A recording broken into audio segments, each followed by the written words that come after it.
and welcome back to the Film Club, the club where we talk about films that we've been recently watching, viewing and enjoying. Let me know what you've been recently watching and enjoying, and if you've seen what I'm about to talk about, let me know in the comments what you thought about it. Survival films are a tricky one to do. They're rarely done well, and even when they are, it never shines through as an outstanding highlight of a film of the year. Now, I'm not saying this is the film of the year, but this was brilliant. Society of the Snow is a survival film based on the plane that crashed in I can't remember the exact year, but it follows this plane of Uruguayan boys and girls and parents and mothers and fathers and daughters and sons trying to survive as a plane crashes in like the snowy mountains. Based on a true story where they survived for 2.5 months. This film is gruesome, brutal, brilliantly done, brilliantly acted, and it's an outstanding survival film. Like I say, survival films are hard to do. It's hard to fill space and time when most of the time you will just be sat around trying to survive. They're hard to build relationships or make you care about the characters, but this film does a great job of it. One thing that Society of the Snow didn't shy away from was the brutality and gruesomeness of it. I mean, the plane crash scene, oh my god. I was sat with my mum watching it and we were both like, oh no, it was awful seeing like the legs snap as the plane crashes, and this film, like I say, didn't shy away from the gruesomeness of it, which I'm glad it didn't. These people have gone through a extremely gruesome event and it deserves to be portrayed correctly. I mean, what a awful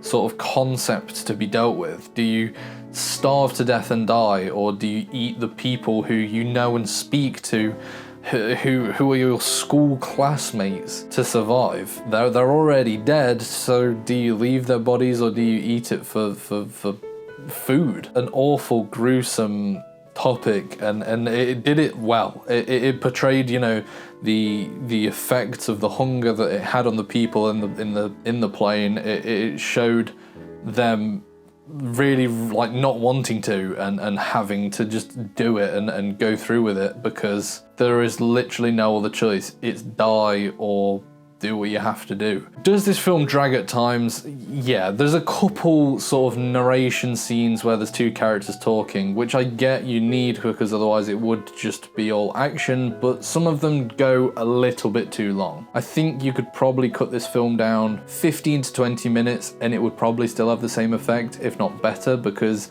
the pacing would just be there. Regardless of saying that though, this film did have me hooked through and throughout. I needed to know what happened to them. I needed to see the outcome, and it was brilliantly done, the ending. Seeing them like gelling their hair and being all cheery after sitting there for 2.5 months waiting for someone to come and collect them. What a absolutely brilliant journey that they went on. The fact that the two people who went out walking managed to find anyone. I mean, the shots of when they get to the top of the mountain and that they look across, it's just more mountain. I mean, that is an awful sight, but what a brilliant story. It's unbelievable, honestly. If someone told you that someone was in a plane crash and survived for 2.5 months in like ice cold freezing conditions, they had an avalanche come and crush some of them. Like, this story deserves to be told on the screen, and I'm glad that it had a really brilliant adaptation of it. I know that they did a adaptation years ago, and I've watched it before, but I can't really remember it, so I don't know if that's any good, but this for me was brilliant. Anyway, let me know, what did you think of Society of the Snow, and I will see you next time on the Film Club.